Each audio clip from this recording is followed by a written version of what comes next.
Well, thank God the glitch disappeared, at least for now.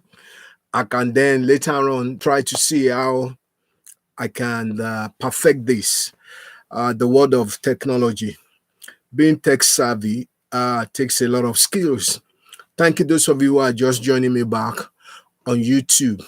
I'm sorry for that glitch and that I have been on this for the past 30, 40 minutes trying to set it up in the way that is going to be of great blessing to everybody. Anyway, without much ado, I haven't wasted a little bit of about roughly 8 minutes. I think it's just good to go into the depth of what we have for today. Remember, we are still on learning leadership, which we started about two Fridays ago, and we're learning the five fundamentals of becoming an exemplary leader. A book written by James Couzis and Barry Posner's. These two are professors of leadership in their different, well, I think both of them actually teach at Santa Clara University in the United States. I think Santa Clara University, I'm not so sure which part of the United States, but that doesn't really uh, it doesn't really is not needed really.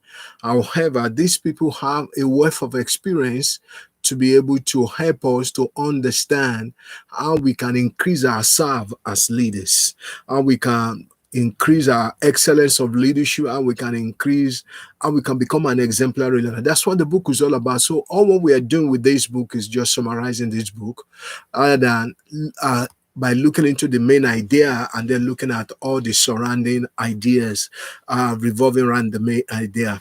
We have, and those five fundamentals, as I said to us in the last 2 weeks, are basically believe you can, which is the first one, aspire to excel, which is the second one, challenge yourself. I think that's where we stopped last week. Challenge yourself, then engage support and practice deliberately. Listen, we're supposed to finish this today so that at least 1 month we focus on one book. So what we're going to have to then do today is that I think I've dwelt a lot on believe you can, aspire to excel. The second fundamental, aspire to excel. Believe you can, the first fundamental, and the third fundamental, challenging yourself. This is looking inward now to see that you have to leave your comfort zone to the place of sacrifice, because it is sacrifice that is an investment that eventually place demands on you and make you to be able to become stretched. And when you are stretched and released, you never go back to what you used to be. It means challenging your thinking, challenging your output, challenging what you do, challenging where you want to, challenging yourself, and don't just sit on your horse. Don't rest on your horse. I remember many years ago when I was in secondary school, in one of my reports, my teacher said, Tunde should not rest on his horse. You see, the horse which they used to row a boat, he said, shouldn't rest on it. He should keep paddling. He should keep paddling to be better than he is, even though he came first in class, but he should not rest on his horse. So we should not rest on our horse. We should keep paddling to a better arbor. So that's what challenge yourself. I think that's the whole essence of challenging yourself. Then engaging support. I started with a little bit of engaging support. And then the last one, practice deliberately. That's where everything hinges. All knowledge gathered is of no use if it is not put to use. It's of no use. It's irrelevant. And you see, you can be gathering knowledge and not using the knowledge. It just makes you to become puffed up. And we're not interested in you being puffed up. We're not interested in what you have here. We're interested in what you can do. We're interested in what you are able to do. We're interested in what you are able to perform. Excuse me there. It's echoing. It's not clear. Even now, it's been done. I've changed it. Okay. It's been done. So we are now looking into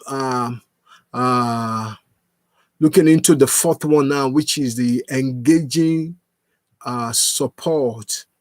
Engaging support. Okay, engaging support. That means, oh, where did I hear it? Yeah, I think yeah. I started, okay, I need to finish challenge yourself. And where I stop is that you need good leaders are gritty. That is, they have both passion and persistence. They keep going and keep working towards their goals, even when roadblocks or hurdles arise.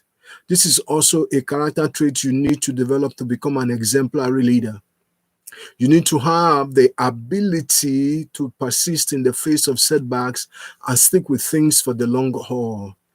The other quality which exemplary leader exhibit is hardiness, that is toughness. You got to have to be hard on yourself. You got to have to be tough. You got to be good. I mean, you got to have tough love for yourself.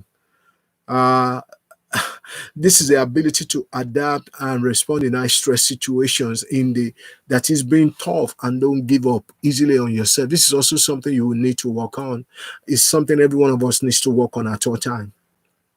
The capacity to turn adversity into advantage comes from being committed, taking control, and stubbornly viewing every challenge as an opportunity to learn and move forward. So when you have grit and you have hardiness, it translates into resilience. So when you combine both of them together, you become very resilient. That is, you become tenacious. You become you're going for a long distance. This is the capacity to bounce back and recover from difficult circumstances. Listen, there is no telling you, there is no lying about it. The road is not always going to be smooth. Anything that walks on earth walks through a system you have to create, even with your own life, that makes that count, that you have to make sure it works. So all exemplary leaders have resilience in the face of temporary setbacks, uh, disappointment, frustrations, and so on. I remember posting something this morning on uh, our church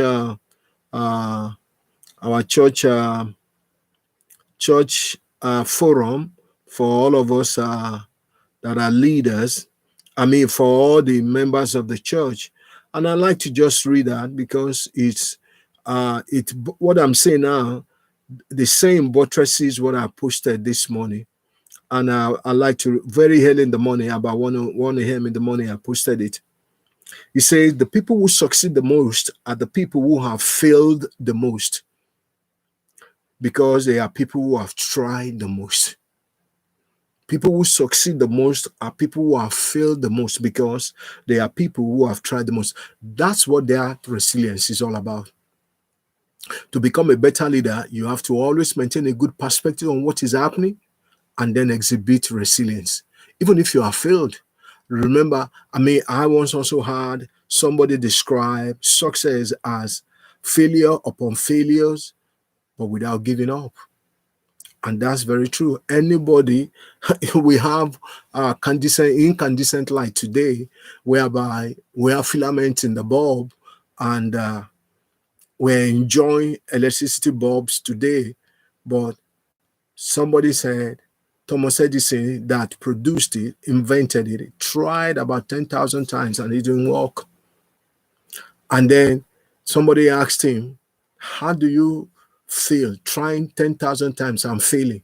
He said, I didn't fail 10,000 times. I only learned 10,000 ways of not to produce the electric bulb. What a perspective. So could he have given up at 1,000, 2,000, 3,000, 4,000? But he said he's learning how not to do it. But somebody would have given up long time ago before reaching 10,001. So the perspective you have to failures is very, very crucial. That failures cannot but come, but you must not give up. You must keep trying until you master, until you get. That is always the right way to do it. It's just that when you are leading people, you can't always be failing. It's better you fail personally, but don't fail in leading people, lest their hearts become discouraged. Now, James Cruises and Barry Posner said, get better at leading by becoming grittier and staying hardy. You have to have a long-term purpose and pursue it with passion. You have to persist in the face of difficulties, put in the hard work, and finish what you start. It's inevitable that you will stumble, make mistakes, and experience disappointment. But some people, that's all what they will remember about you. But don't let that phase you. Don't let that, don't let, they will not count the fact that you are trying to make something. They will only be remembering that you are failing. But don't let that trouble you, because they will expect you to get it right at once. No, you don't always get things right at once, but keep trying. But what you need to shield yourself from such people so they don't discourage you, because you are trying to walk and you are falling. And then they are saying, yeah, you've been falling many times. Just keep getting up. Just keep getting up and keep trying. It wasn't the first day you stood up to walk that you started walking. You failed many times, but each time you fail, your parents will what? They will what?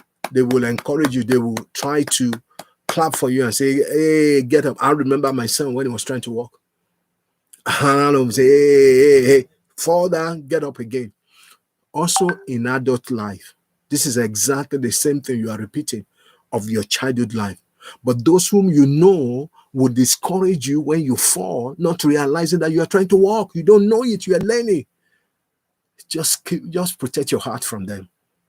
Protect your heart. Make sure have your heart protected from the naysayers who don't want you, who only just remember your failures. They don't remember the fact that you are making an attempt here to make a difference in your whole life. So don't let the failure stop you, is what these people says. He said everyone does. Everyone experience stumbling, making mistakes, and experiencing disappointment.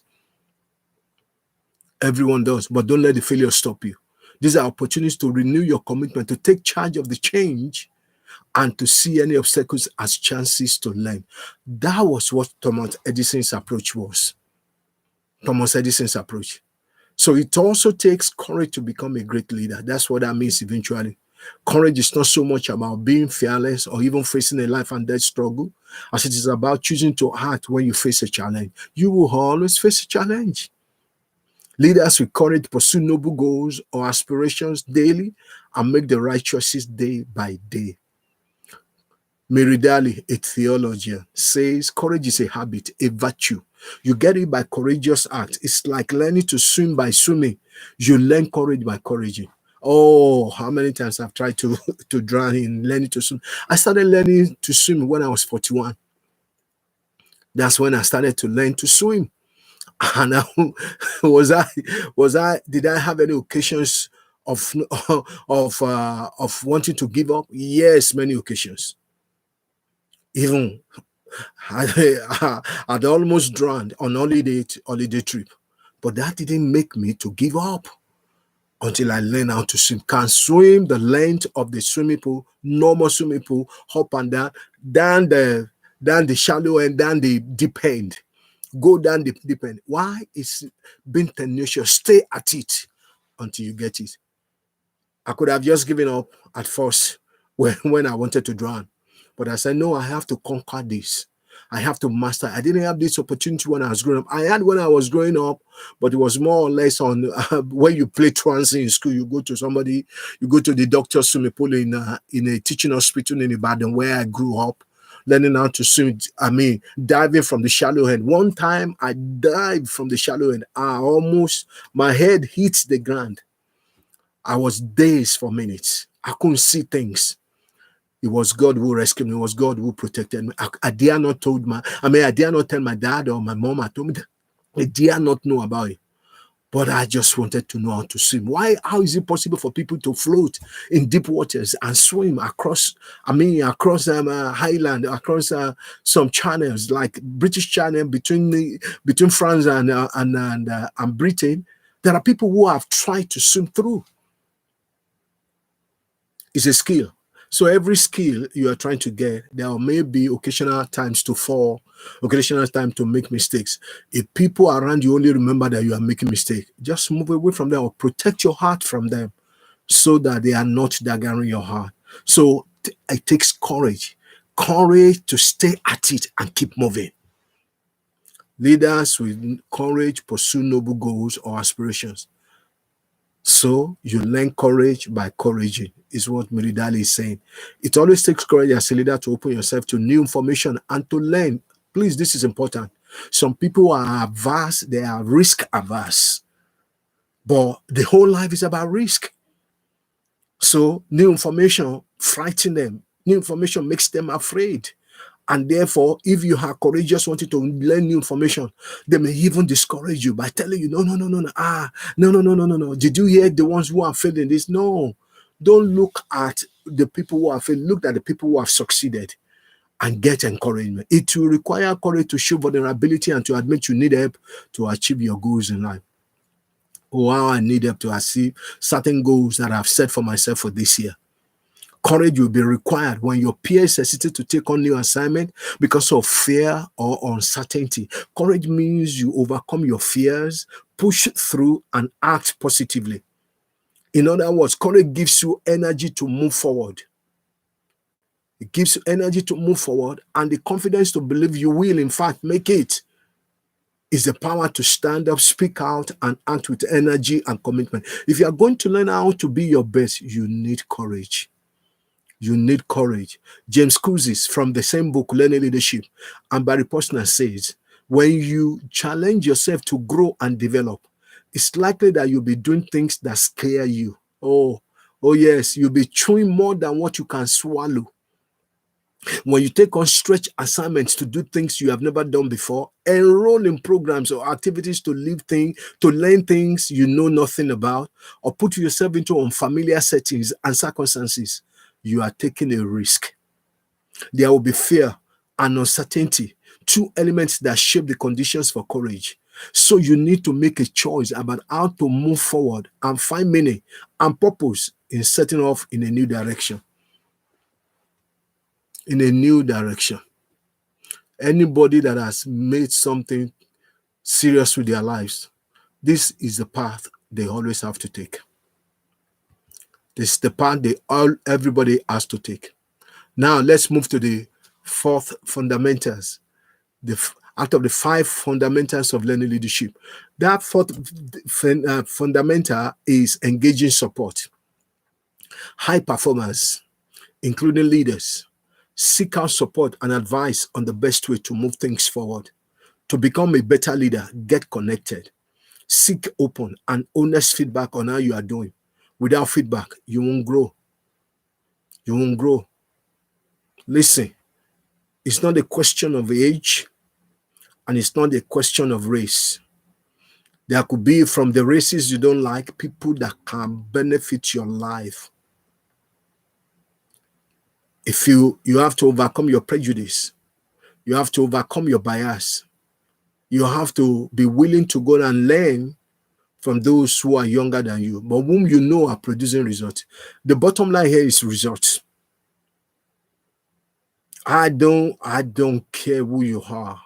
If you are getting results, and I desire the kind of result you are getting, I will come under your tutelage. You will become my tutor. I'll be humble enough to submit, to hear you out. I will not want to prove anything to you, to say, I'm bigger than you, I'm older than you, I'm blah. Pride will not let you get anything. It won't let you move forward. You stay on the same spot and you think you're growing. You can't learn how to become productive as a leader all by yourself. It's impossible. If you look at the elite performance and their performances in any field whatsoever, they all have coaches, mentors, and advisors who give them the feedback they need to be making improvements. In a similar vein, to become a great leader, you need to get connected to the people who will help you get there. In actual fact, the greatest asset you would always have, it's not even houses, it's not your wealth, it's nothing but the people that surround you.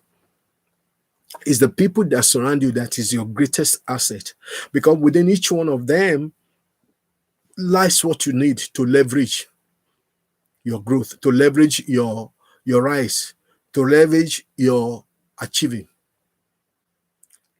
Everything good you need is in the belly of those who surround you.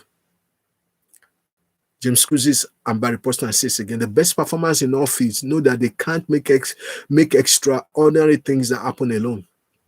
without a cast and crew, without team members and coaches, without editors and publishers, without colleagues and customers, without fans and family, no show, no film, no athletic event, no breakthrough product, no exceptional service would ever happen.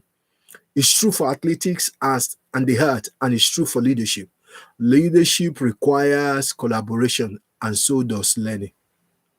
Learning requires collaboration. You can't learn everything on your own. As previously mentioned, to become the best in your field and therefore able to lead others, you have to first challenge yourself and take on some stretch assignment. What is the stretch assignment you have for your life this year? To learn from your failures, you have to be trying to do hard things which tax your skills. You are not likely to succeed at doing these things if you don't have coaches who train you on what you need to know. Supporters who will bolster and who will bolster your self-confidence, and peers who are interested in what you are achieving. Success in any endeavor is always a team sport. Amit Tolmaya, a senior development manager at IBM, says, no leader has ever been successful marching alone. You need to count on the teamwork and collaboration of people around you. I was reading about Lewis Hamilton this week. I think it was last week, when they were saying he's the greatest leader, he's the greatest F1 driver. He said, no, everybody's focusing on me, but I have a team. He said the credit goes to his team. I said, what a humbling guy. And truly it is. It is because the constructor prize goes to the team. Because he's those team that are motivated, that are doing what he wants them to do, how they position themselves for him to win each race. His own individual skill and expertise is not enough to win the race again and again, as he's been doing. So he acknowledged his team. I said, as much as this guy is rich, he's humble to say, no, the whole credit doesn't go to me alone. It's got to be shared with my team. So to enlist people to help you grow and develop as a leader, you will need empathy. Without empathy, you won't be able to build and sustain quality relationships. When you have empathy and a genuine interest in people, you'll be able to reach out to people with different backgrounds and experience levels. Highly empathetic people are open-minded and focus on what unites rather than obvious differences. There are strong correlations between empathy and the learning which you need to take advantage of. To learn what to do as a leader, there are 3 potential strategies you can apply. Learn through trial and error. Take the plunge. Do hard things. Acknowledge your mistakes and gradually get better by doing. Talk to other people who have been where you want to go and learn from their experiences. Observe what worked well and what did not and follow their best practices. Thirdly, find some superb role models. And I think it's good to mix all the 3 together, really. Learn through trial and error, because you could be learning and never take action. So, and it's through some trial and error that you master certain things. I was trying to show something to a pastor friend of mine, and I could see that he wanted to try on his own. And when it gets difficult at a point in time, he'll give me a call. Pastor, how do I do this? How do I do this? But I like his stand, because he says, I said, let me take you through. He said, oh, no, let me try it and then I will come back to you. Meanwhile, there is another one, another more or less like a protege, that he won't even want to try. He just wants me to take him through everything. And guess what? He keeps calling me. What do I need to do? What do I need to do? And I said, why don't you go and try and fail? Where you have failed, you will learn. You will not fail there again. When he sees that, he decides to move to someone else, and that someone else has to come and contact me as well. Pastor, blah, blah, blah, this person. I said, look, I was trying to do it with him, but he did. And I told him this. He said, well, she has observed the same thing. He needs to go through it by himself, make mistakes, make errors, and then learn from those errors. So those 3 potential strategies are always the things you need to apply.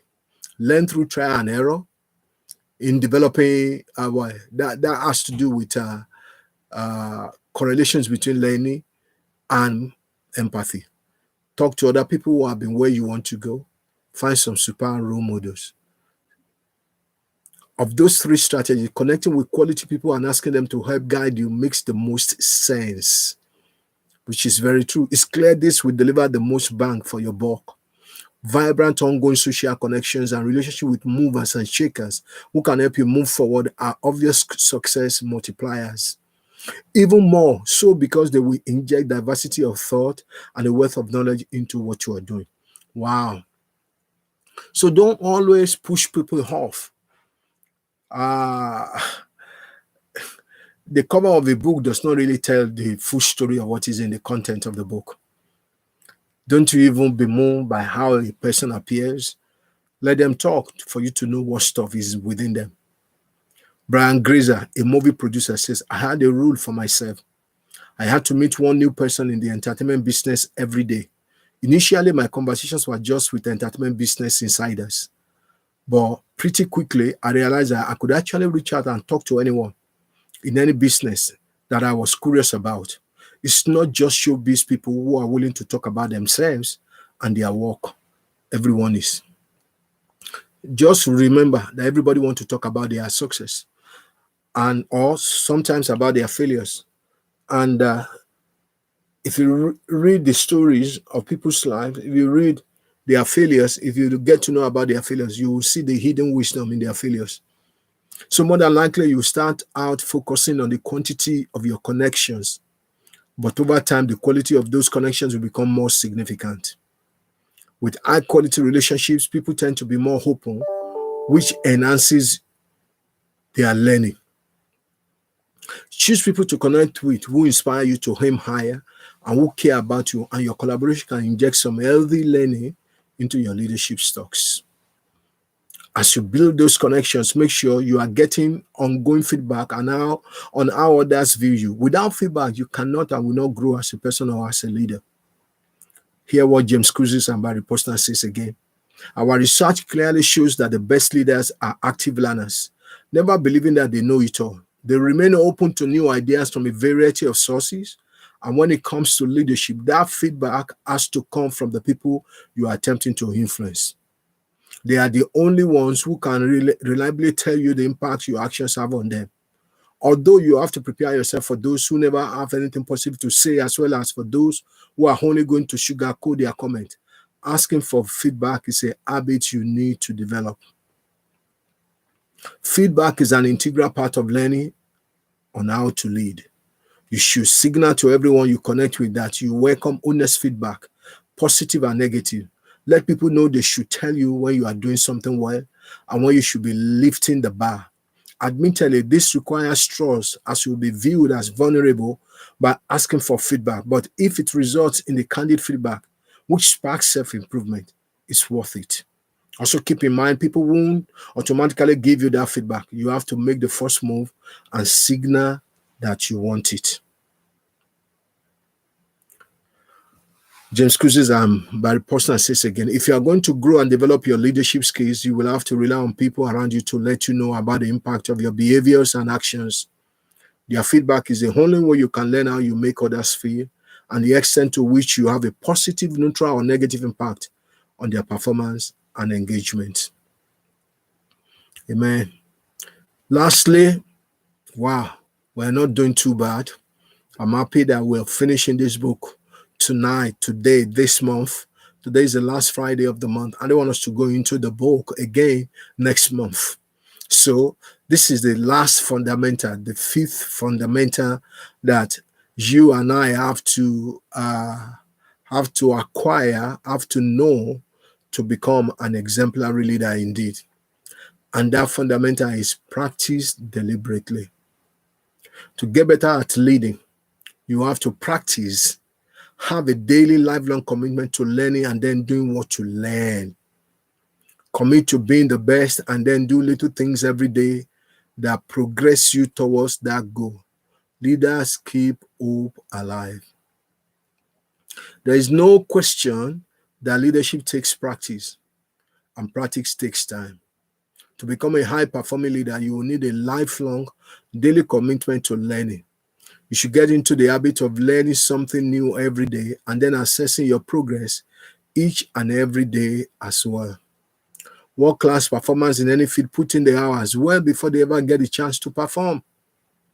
For example, Lang Lang, the acclaimed Chinese concert pianist, has talked about practicing for 8 hours a day for the first 15 years before he got his big break.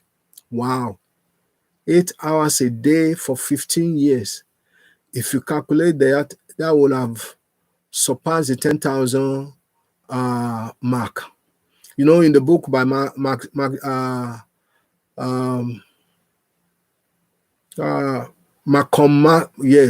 Maxwell. I think I have the book here. The Outliers. In the book Outliers, yes. Yeah, that's it. In this book, Outliers, by Malcolm Gladwell, the story of success. He told about the story of success and found out that the expert, the so-called expert, they are putting, if you want to be an expert in any area of your life, you need to put in nothing less than 10,000 hours. So if you work this out for this guy, who for 15 years, 8 hours a day, if you have to multiply it, all what we need to do, 8 times 8 hours a day, 8 times 7, 56, 56 times 4. That's 220. 220 times 12. 220. I want to do the calculation. So I want to see whether I surpass the 10,000 hours mark. 220 times 12. 220 times 12 times 15. 39,600 hours. No wonder. 39,600 hours. That's what 8 hours a day for 15 years result to. So he put in 39,600 hours. No wonder he had a break. And somebody will say he was lucky. No, he had paid the price for 39,600 hours. Now it's better known. He finds he only needs to practice for 3 hours each and every day. Why? Because he has developed his expertise. However, it's not just raw practice that is needed. To become a great leader, you have to engage in a specific type of practice to excel. So this is talking about specificity now. This is you can't just you can't just become a generalissimo. No, you can't be jack of all trades and master of none. You need to zero in which area you are going to excel. You want to excel. Now, K. Anders Ericsson, Michael Pretula, and Edward Cooley, these are researchers who work together, said to people who have never reached a national or international level of competition, it may appear that excellence is simply the result of practicing daily for years or even decades. However, living in a cave does not make you a geologist. Not all practice makes perfect. You need a particular kind of practice, deliberate practice, to develop expertise. Wow. That's good news for me too. That's a learning point for me. You need a particular kind of practice, a deliberate practice to develop expertise. Just getting the title of manager doesn't automatically make you a leader. It doesn't mean you already are skillful at leading. Often, people with strong technical or process skills get promoted to a leadership position on the basis of those skills alone. There's also the perception that given time, you get better at leading through repetition. Those assumptions are incorrect. To become a better leader, you've got to work at it and keep working at it all the time. Keep working at it all the time. Specifically, you need deliberate practice at becoming better as a leader. This type of practice has some distinctive elements. 4 distinctive elements that I'm going to read through now. First, you need to engage in the leadership development activities, which are designed to improve your performance. Leadership development activities, which are designed to improve your performance. There needs to be a goal, a methodology, perhaps a coach, and a way to track your progress systematically. Secondly, you will need repetition. Leadership development is not a once and done type of activity. You must be undertaking development activities over and over to improve. You must get immediate feedback. so you know whether or not you are executing correctly. You need a coach, a mentor, and another third party who will help analyze how you're doing and give you constructive, painful feedback. Oof, that is ouch. You have to put in the hours and keep practicing long after you will prefer to relax. Deliberate practice is grueling and not much fun at all. It's very grueling. Top performers keep doing it not because they enjoy practicing, but more because they can see they are moving towards their ultimate aim of superior performance. George Leonard, an author and an educator, says, we all aspire to mastery, but the path is always long and sometimes rocky, and it promises no quick and easy payoffs. It promises no quick and easy payoffs. Note that to become a better leader, you can't ignore your weaknesses. Some people have suggested a good way forward is to team up with someone who is good at what you are not and let them handle that area while you concentrate on harnessing your strength. That advice may make you more efficient at an operational level, but in most occupations and professions, the only way to become an expert is to keep working at what you can't do well yet. You can't delegate it to someone else. Yeah, just find the areas of the expertise that can allow for collaboration and that can help you to leverage where you are to where you want to go to. But if there are certain things you have to do, you have to put yourself on the line. To become a good leader, you will have to address your weaknesses at some point. You can't delegate these areas indefinitely. If you keep doing that, you'll be setting a ceiling on your personal development potential. You will only get to be as good as your weakest skill. Instead, you need to be deliberately and consistently practicing so you can improve. If nothing else, this will give you an appreciation of persistence. Persistence. What a quality that is required of every one of us who wants to make something with their lives. James Couzes and Barry Posner says again, when you begin learning to be a better leader, you don't need to start with the most difficult, scariest, or most challenging behavior or skill. Get started by making progress on something you think you can improve. If you put your mind to it and are willing to practice deliberately, don't keep overlooking the things you know you should be improving just because they seem too hard. So you put them on the back burner. Seeing improvement in some areas may be just what you need to build up your confidence to tackle the competencies that need the most development. What a wisdom. So to grow and thrive as an inspiring leader, you also need to look at the context within which you work. If you can refine your leadership skills in an environment filled with trust and respect, opportunities for learning, support for risk and failure, and role models you can learn from, your growth will be accelerated.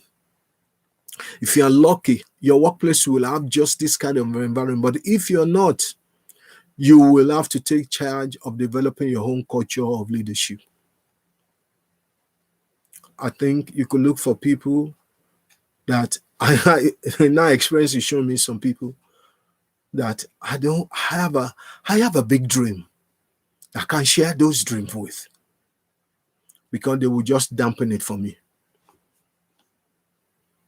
And I don't know how some of these things can ever come to pass. But if you think it means God knows it's possible for you to do it. So you need to surround yourself with people who, when you share your dream with them, they can't shoot it down. They can only just say, wow, is that what you're thinking? It's possible. Start working on it. What are you going to do now? Where are you going to start with? But not saying no, like crab mentality. The crab mentality is that you put all crabs into a bucket, and one is trying to get at the rest, will pull it back. So where are you going? Instead of them to support you to get out, and they support one another to get out. Hear this again. Ellen Langer, a psychology professor of Harvard University, says, if you want to gain control over your life, the first step is to ask who controls the context. Then find ways to generate the kind of context that will help you do the things you want to do. By being aware of the context and making more mindful choices about it, you can become the master of your fate. The truth of the matter is that your life is in Christ with God, but it's also in your hand. Because there are some things God will want to channel through you. If you have a closed mind, then God can't help you. But if you have an open mind, God can channel a lot of things through you because He knows you will receive it even though you don't know. You know you don't have the capability, but you can develop the capacity. It will make you to drink bigger than your present situation. The best way to learn leadership is to make your learning a daily habit. When you get right down to it, the world's best leaders are not in need for the power, fame, or the thrill of having people to do what they say. Great leaders do what they do to learn and grow and to make a difference to their organizations and their communities and in the lives of people who surround them. To make the most of every opportunity, you will have to learn leadership. You have to be learning continually. You have to be learning continually.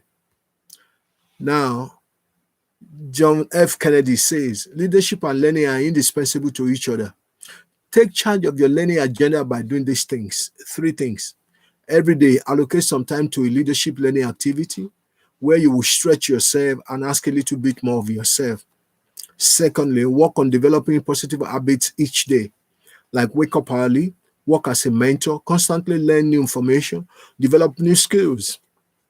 Thirdly, spend 15 to 30 minutes every night tracking how you're doing and reflecting on what you said you would do and what you actually did. Keep track of what you're learning and what you need to do differently to keep learning more in the future. Some of us will need to go to have a formal school because of the discipline that a formal school gives. Some of us are not disciplined enough to say we want to learn on our own. So we need to be put under the demand of a structure. And what university does, formal education does, is to put you into a mode, a structure of learning by giving you assignment and by giving you deadlines. Those are structures. Those are disciplines that are being enforced into you. And you know you have deadlines, you have to meet those deadlines, whether you space out yourself well or whether you crash at the end. Crashing at the end doesn't make you get the best result. However, that discipline of putting you under deadlines and demands of submission of assignment is good for some of us. And that discipline is what helps us long after you have left the university. James Kuzis and Barry Posner says again, the best leaders know that they have to learn constantly, that learning leadership is a lifelong endeavor. No matter how many summits they have ascended, they know that you have to take a step every day to improve. One reflection at a time, one question at a time, and one lesson at a time. When all is said and done, you are the person in charge of your development. You have to commit to the habit of learning something new every day and the habit of assessing your progress every day. Gretchen Ruth, an author, says, habits are the invisible architecture of our daily life. We repeat 40% of our behavior almost daily, so our habits shape our existence and our future. If we change our habit, we change our lives. Louis Oz, former professional football player and a top 100 entrepreneur under 30, says, greatness is not the exclusive domain of the talented. Greatness is the result of visionaries who persevere, focus, believe, and prepare. It is a habit, not a birthright. Here is the thing about positive habit. It isn't that important. It isn't that important which habit you practice as long as they are beneficial and they work for you. What matters is that you commit to them and that you do them every day. Just like developing also is really about doing the work. Practicing positive habit is about committing to your routine. Routine. And you know, some of us don't like routine because routine is drudgery. And some of us are good at routine, but some of us have placed ceiling on our routine. Routine, any other routine to be established outside our comfort zone, we don't want to do it. And yet we are already skillful at doing certain routines. So it's just transposing those skills, transferring the skill set you have in doing certain routines to the next content, and repeat the same thing without being fearful, and then you will achieve. You've already developed a steady lifestyle of good habits. You just need to see how you can leverage those habits to move you to a higher ground. Lastly, James Cousins and Barry Poston says, becoming the best leader you can be required. Becoming the best leader requires a mindset that promotes continuous growth, a mindset based on the 5 practices of exemplary leadership. You can't just decide to lead, you have to do leadership. You do that incrementally in small steps that make meaningful progress every day. And you have to commit to leading by freely choosing your actions, going public with them, and making it difficult to back out of your actions. This is the reason why sometimes you have to announce your goal so that you can be held accountable when people are asking you how far. They are asking you to be accountable. They're asking you to check yourself. And you have to commit to leading by freely choosing your actions, going public with them, and making it difficult to go back out of your actions. None of this is easy. It requires sustained effort and a hopeful outlook to continue the quest. We are confident that you can become an even better leader than you are today. And when you use those skills to make extraordinary things happen, you bring a lot more hope to those you lead, your neighborhood, organization, and community, and the world. The world need this to be true. Brethren, we have come to the end of this book. I believe and trust God that you have been blessed. I'm sorry for the earlier each that we had today. I was trying, you see, that's part of the learning process. I was trying to see how you can live stream a Zoom to YouTube, and I want to learn through it. Made mistake, but I'll conquer it. I'll go back to learn it again. If not, I'll call one of my pastors whom I know is tech savvy to an extent, can teach me, or anybody who knows it can teach me, because there's no running away from it. It won't bite me by trying to do it. Yes, failed. I'm not afraid to fail. I'm only afraid of not trying. I want to try until I can master it, until I get it right and I become skillful at it. This is the challenge of learning leadership and becoming an exemplary leader. It is not to shy away from learning new things. Listen, the truth of the matter is this: any new thing is an assault to your brain at first. Your brain will resist. Because you see, Newton's first law of motion kicks in anytime. Newton's first law of motion encourages our comfort zone. And what is it? Everything or everyone continues.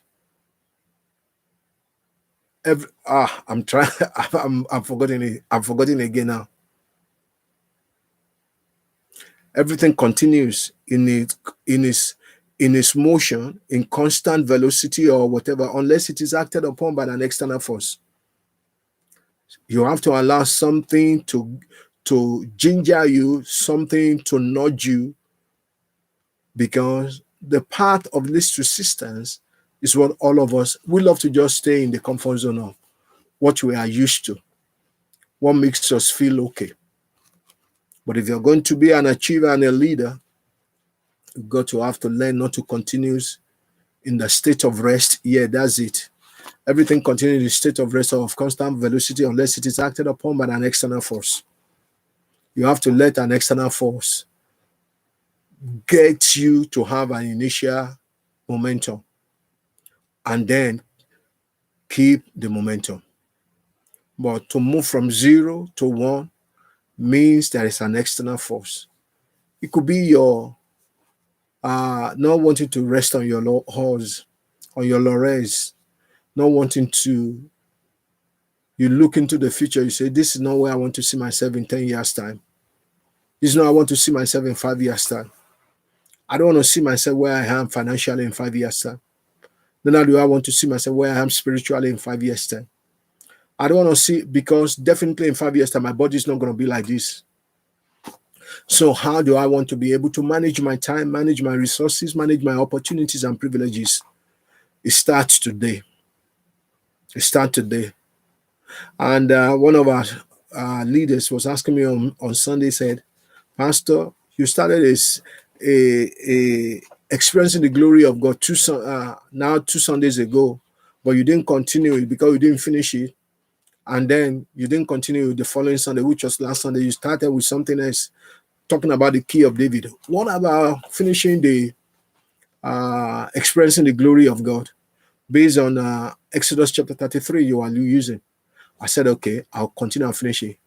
But it's amazing what I discovered when I was trying now to prepare for it. Oh, Holy Spirit was teaching me some things that I said, wow, wow, wow, wow. So this Sunday, I'll continue with that by the grace of God. Experiencing, if you're going to experience the glory of God, the whole truth is there, where God said, I will what? He said, I will make my goodness to pass before you. I will proclaim the name of the Lord. I will be gracious to whom I will be gracious to, and I will be merciful to whom I will be merciful to. For I will of God there, but they contain the truth to walk in the glory of God. I look forward to share that on Sunday by the grace of God. Listen, God has his part to play. You have your part to play. Let's play our part and not fail on our part and thinking that we are waiting for God. God is the one waiting for us. He said, draw near unto God and he will draw near unto you. So he's ever wanting you, because it's you who determines how deep you want to go in him. Oh, the riches of the wisdom and of the knowledge of God. How unsearchable are they? But you got to have to search for it.